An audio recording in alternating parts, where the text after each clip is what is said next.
it's very important to find the hobbies and the tasks that you do enjoy because we're not just here to work on this earth, guys. Like we're actually here to enjoy it.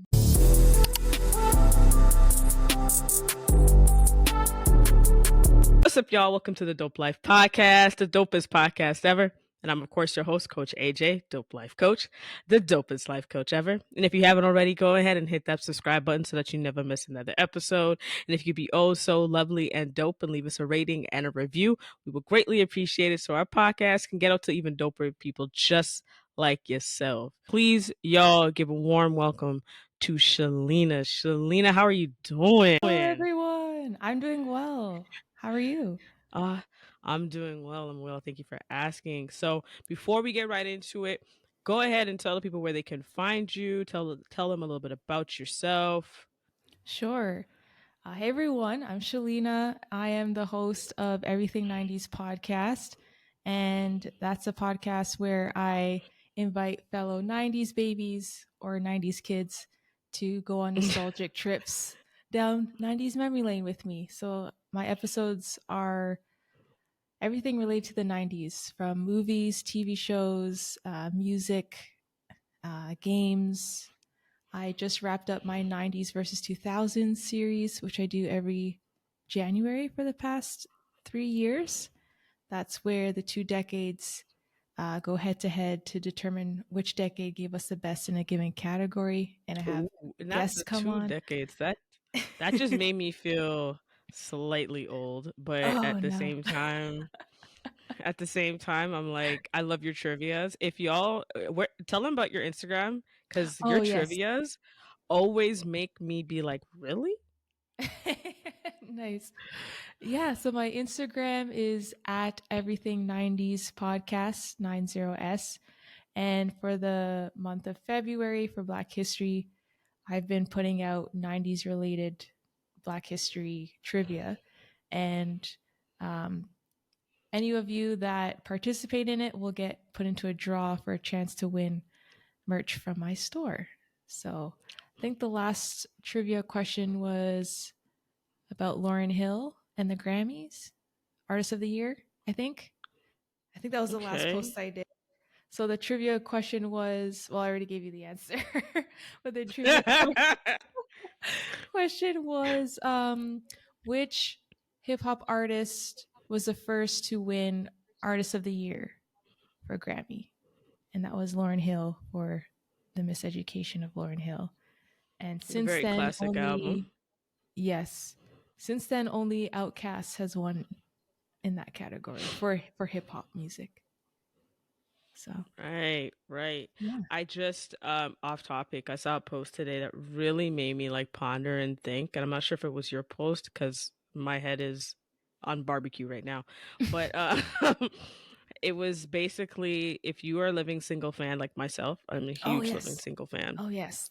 And I have all the seasons except season 5 because that's when Kyle's character left, and that's season 5 was super short. So that's if you all watch that show. But anyways, they were saying like Regine Hunter's outfits was basically like used in Fran's Dresser the Nanny, and they Oh, had I think I like heard the yeah, I about was that. like, whoa. So like Regine would had on one outfit and then in the nanny they would use it in one of her outfits, I think in the first season.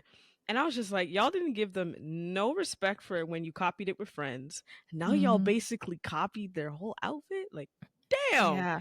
come Yeah. on, give them some credit. The 90s went Right? through it. The Yeah. 90s went through it. Well, thank you for introducing yourself. And let's go ahead and just get right into it. You and I were kind of just briefly talking about mental health and like the kind of like the stages of what we're in right now. And you work in the sector of education. So I'm just kind of curious, what have you noticed when it comes towards mental health within the students and your coworkers within the last couple of years? Like let's say like around when COVID kind of started and kind of we got out of it. Like, what have you noticed in terms of mental health? Sure. So I'm a new first year teacher. I was in teachers college during COVID, and Okay. my placements were during COVID, both mixed online an in-person, and then the in-person we were like all masked up, like mask and the shield. Wow. Like it was very challenging. Mhm. Um, but I think from my experience, what I've seen with children is like a lot of them deal with a lot of mental health issues, not necessarily like clinical level. Like Mhm. we all experience depression, we all experience anxiety.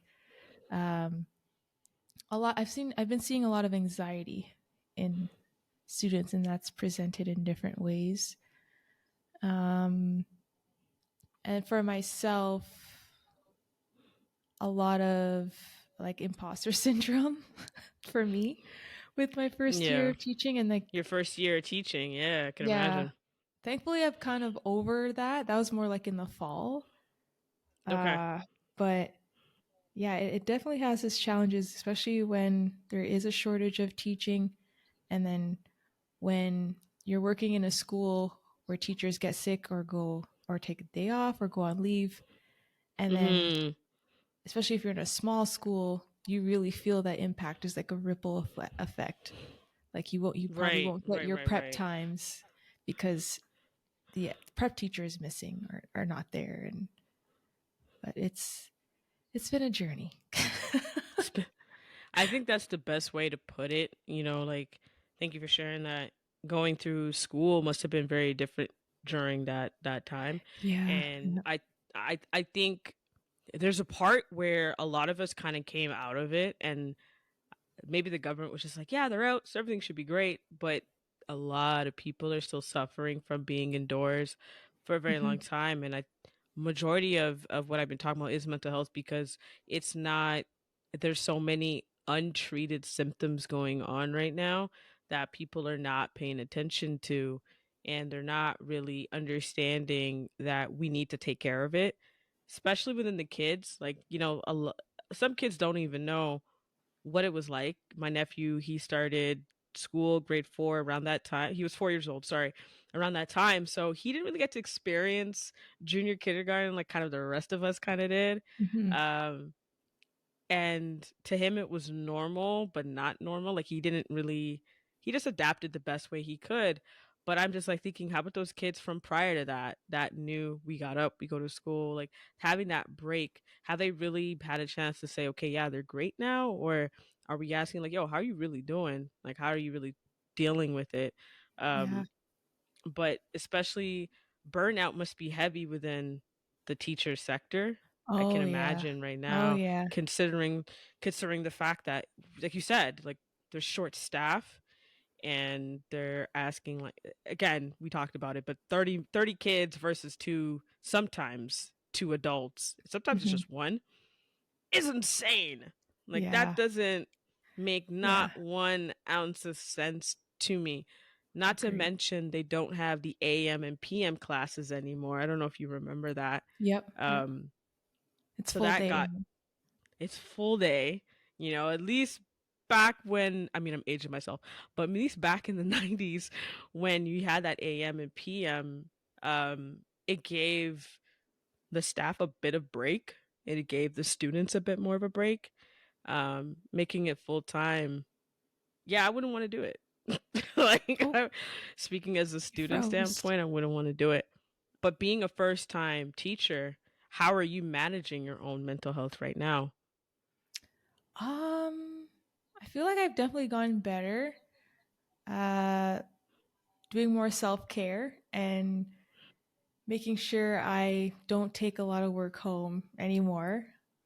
Like September to November, I always brought work home, and I would spend like Mm, 3 more hours at work at home doing work related stuff because I didn't get my prep time that day, or like there's just always something to do. Um, and usually when I'm stressed out, I'll get sick very soon. mm, So my body, I was stressed out. My body was starting to get the symptoms. I'm like, oh, okay, I don't want to get sick. So you know what I'm going to do? I'm going to take off. Like, I'm going to take like 2 days off or so and just sleep. right. And my body like reset after that. So I didn't have like a full on cold, thankfully. So I'm thankful that I'm able to be that sensitive, like to my body's warnings. But yeah, help from my partner, my mom, and my coworkers has helped with helping me balance the work, school, yeah, work and personal life. Yeah, I don't know if like people really understand how common burnout really is, and especially if you live in a country like Canada, like the two of us do, we have moments of like no sun. January, I don't know about Yeah. Oh you, my, this but whole like fall, winter, no sun. Oh my gosh. has Yeah. been atrocious. It's been like this year we got hit with so much more cloudy days Yeah. than I can honestly say I can't say my whole adult life, but in a very long time, like it really hit a lot of us. Mhm. January was really rough. February's gotten a bit better. But like how do you handle those days for yourself? Like what advice would you give others when those moments come on? Cuz those are seasons, kind of like symptoms of seasonal depression. So how do you handle it the best? So advice for Like like when we having have those cloudy very days. like dark months, yeah, like Oh, cuz you're no matter what, your workload is going to continue being the same.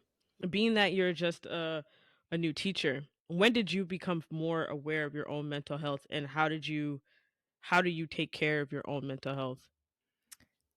I I came it came with that came pretty fast, that awareness. I would say maybe like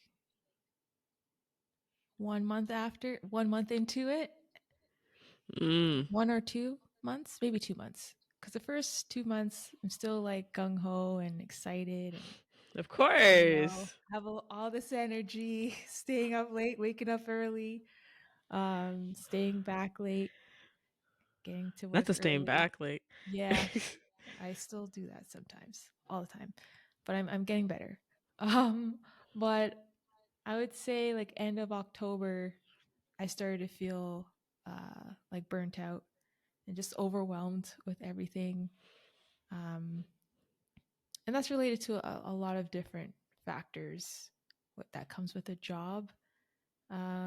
But the main one, as we were mentioning earlier, is just a shortage of teachers. So Mhm.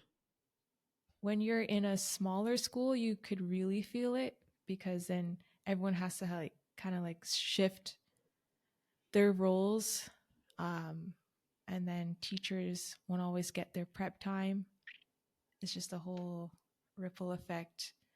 And for me, the hardest part was teaching so many subjects. So in a small school, I'm teaching literacy, so language arts, math, science, social studies, drama, visual arts. Oh, wow. Yeah. But in a Oh, wow. larger school, I feel like I wouldn't have, I don't think I would be teaching that much because you'd have other teachers teach certain Mhm. subjects. But talking to my teacher friends that I went to teachers college with, they are in the big, you know, school boards in the GTA, and they're saying, yeah, we're teaching a lot of subjects too because even though we're a big school board, there's still the teacher shortage is still a problem here, and we're losing our prep time, and that's just stressful too because teachers need that prep time to just take a deep breath and have a little break from the students and then try to organize their next day and prep for the next day. But when you miss so many prep times, it's just a lot. It stacks on you. Yeah. Yeah. That kind of describes a bit of like the like any job nowadays where if a person leaves or if a person, let's say, retires or whatever the case is, right? They are less likely to hire that person to replace that position. They'll just say, "Hey, you, like, here, we're just gonna throw some extra work onto your plate," and you just kind of it. You're kind of stuck in a rock in a hard place because a you need the money. Also, you have a Yeah. livelihood. B, you probably like that job like yourself, like you're teaching, right? Like there's that takes a while to get into, and you have some sense of saying like I really want to make a difference. So there's, like, so many factors, like, you don't wanna lose your job, but you also like your job, so they're just like, "Yeah, yeah, yeah," they know. "Oh, yeah, yeah, here, you'll just do this, and Yeah. you have no choice." But how do you with all of that and that extra I don't wanna say baggage, but that extra stuff on your plate Challenges. yeah, the challenges and the situations you deal with, how do you manage your own mental health? So I do daily. I haven't done this in a while, but I would come home and exercise, and that would help me like shed off what happened at work. Uh, Mhm. haven't been on that because it's been report card season, and I've just been Ooh, busy with that. It's done now. They're all okay. done, Good, good, good. but I haven't been on my daily exercise. But and cooking from I love cooking. Um, so that cooking and baking are like my self care and escape and podcasting. Of course. Yeah, yeah, yeah. And I think like that's so important, as people we work 9 to 5, we have our own businesses maybe or we just have tasks or hobbies that we like to do. It's very important to find that. It's very important to find the hobbies and the tasks that you do enjoy because we're not just here to work on this earth, guys. Like we're actually here to enjoy it. We're Mhm. really here to enjoy our time while we're here. Although society kind of tells us that we're supposed to just work, work, work. Yeah, no, we could actually enjoy a little bit of life. Like Yeah. it's totally fine to do so and it's good to kind of find that like happy medium, especially when you live in a country like ours that's majority dark a lot of the times in the winter holidays. I mean, in the summer we're usually a good but in the winter times it could be quite challenging. And in January, of course, we got hit pretty hard with, a lot of Heat. dark days. Yeah, it was just very different, than what I'm used to. I've never had a whole month of just darkness and rain or just cloudiness. It was really weird. Mhm. But how did how did how did you handle those moments? Because it's not those moments when it's dark, it's not just affecting you, it's affecting the students as well, your work environment. How do you handle it the best? Like, how do you handle the best way you can? Um, I'm not sure. Like, I don't know if I did notice for a long period. I think for like 2 months straight, we basically didn't have any sun. But I don't know if I really took it in. But I notice now with more sunlight, I feel more lighter. Yeah. My students are less argumentative with each other. And like everyone seems to be in a better mood now that there's more sunlight.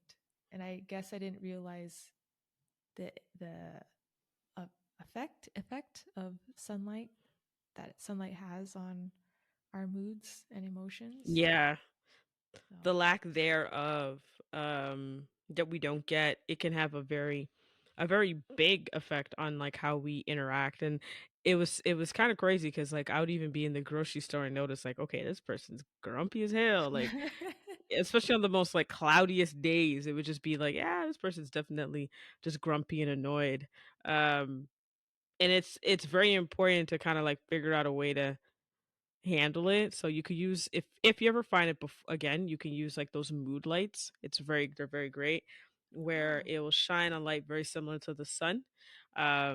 You can have it when you wake up. There's some alarm clocks that have it. You can have it just in your apartment, your home, whatever. Those things are great. And they help give you kind of like you put them on for like 15, 20 minutes, they give you like the same effect as a moon. So oh, anybody out there, if you ever find that, if you're going through that right now, trust me, those mood lights they're spot on. And if you have like those light bulbs that change lights, like connected to your Alexa or your Google or Apple, what's that thing called? I forgot the thing it's called that you have in here. That's very similar. You can get the lights that kind of mimic the same type of light hmm, shade as the sun. So those are just the little ways that you could do it. Because oh, cool. let's be honest, like mental health is not very commonly discussed within the Black or Caribbean community at that, Mhm. um, or whatever community. I would say majority of immigrants that come to Canada, you know, mental health is not very their first top priority. It's more of like a survival. And culturally, like mental health is isn't as important as it should be. Um, what do you think can be done to better help women, and what can do you think could be done to better help men of color when it comes towards mental health? Oh, that's such a good question. I don't know. Um, Any matter of opinion, I yeah, like, you probably thought of it. Yeah, I definitely could say the generations coming up are more vocal about their mental health or aware and open. Less it's not as like there's not much of a stigma to it. I feel like with the younger generation, Mhm, and I'm thinking of my younger siblings, like they're more aware and we talk about it.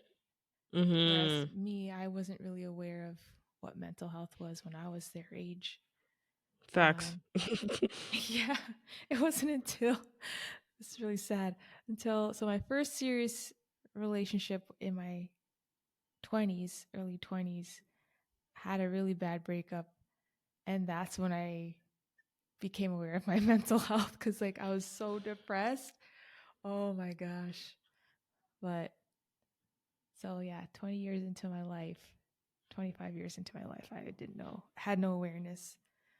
Um, but now in my 30s, I'm aware. You're more aware. Yeah. Yeah, and it's not really sad per se because, I mean, some people don't find out until way later, right? Mm, Like, it's actually really good that you tapped into that and realized, "Oh, wow, okay, I'm actually depressed." And you didn't, like, see it as a sense of, like, defeat. You just saw it as a sense of, "Okay, I'm feeling something right now that I just gotta, like, kind of work through." yeah. When it comes to, I know when I was diagnosed with seasonal depression and my therapist said the word depression, I didn't even hear seasonal. I heard depression and I said, "You Mm, are nuts. I am not depressed. I am fine. Nothing is wrong," because there was such a stigma in it. I said, "There's no way that I'm depressed. Like, I'm not depressed. Like, I'm just going mhm, through a really tough few months," and, like, and not addressing it. And then when she said and she explained the symptoms, I was like, "Okay." And then finally I started to normalize it for myself because right. it just because you hear the word depressed or depression, it doesn't mean that you're any way weak, or it doesn't mean that you're not inadequate. It just means you're going through something right now. You're feeling your feelings. It's okay to feel your feelings, and it's okay to work through them. So I think you're right. The younger generation gets to express it a lot sooner than we Mhm, do. yeah. More power to them. I'm more happy that they get to, because they get to be more in tune with themselves than you and I probably were in our Yeah. 20s. Oh, yeah. Um, Yeah. and they get to save themselves a ton of time. So I'm all here for that. Lastly, and I ask everyone this question: what makes you feel the most dope? Like, what makes you Mm. feel dope? I kind of feel like I have the answer, but I really want to know what you're going to say. Oh, that's a great question. What makes me feel dope? Oh, hmm. I think my creativity makes me feel dope. Um, Okay. so like when it comes to podcasting, I was right. um, coming up I with was different right. episode ideas Mhm. and different games and trivia nights and like creating graphics on Canva is I love Canva. And Shout then out to also Canva. Canva's an amazing tool. yes, yes. And also in the classroom, just my creativity as a teacher. And Mhm. I'm a very critical thinker. I question everything, not in a bad way, but like just In like a what's good the I know, I'm a yeah, critical thinker too. yeah. I know what Like you what's the mean. history of this? Why do we celebrate Like, Christmas? What's the why is that why it is? Like, who yeah. thought that this was a good idea? Like, Yeah. So yeah. I ask a lot of questions and I try to instill that in my students. And I think, yeah, I think my creativity, my critical thinking makes me dope. That's what's up. That's what's up. And can we normalize more critical thinking, please? Y'all, it's Yeah. okay to ask questions. We live in the age of the internet and marvelous books that give us all the information that allows us to dig and dig deeper, even within ourselves. You know what I'm saying? So it's okay to, um, within reason, okay, within reason, Yeah. to critical. I don't want anyone to be like overload. To think a little bit more out of the box. So And I also, think like, honest. oh, Oh, go ahead, go ahead. I was going to also say, also with that, remembering that we're human and we will never know all the answers to everything. So, Never. in your critical thinking, also be Hmm. humble. Be no, for real. Like you will think that you know everything. Oh, I don't know, you don't. You don't know shit. I'm just gonna Yeah. let y'all know. Yeah. You will think you know everything. But for the most part, there's so much more in this world that you can learn. And as a teacher, I'm gonna say this, and I hope that your students kind of learn this now too. Um, our education never ends, to be fair. Mhm. Like I know we go to school and we do all of that. We get a degree or whatever the case is, or just a diploma, whatever. But to really keep going, our education never ends. And I say that because if you think about it this way, the generation, not, I wouldn't say not after us, like they'll be in their fifth, like our parents, let's say hypothetically, like the boomers, right? They had to somehow still teach themselves how to use technology. True. Yeah. We And in a grew up in very it. late Yeah. age. We Yeah. grew up in it. We're immersed in it. The generation that you're teaching is they won't know what a cassette tape is Yeah. or what. You know what I'm saying? Like they won't. There's certain parts or VHS where you had to like wind it back just to Hmm. listen. It's all digital, right? Like we use DVDs, but they don't even know what that is. So that's why I'm just trying to say like it's okay to keep learning. It's okay to be open to keep learning. In fact, I think that's also great for your mental health to a certain degree. Yep. Again, do not overload yourself, but it's also good to just wonder and be curious, um, because it brings on a sense of happiness as well. I Yes. think in a weird way. It's weird, but yeah, in a weird way.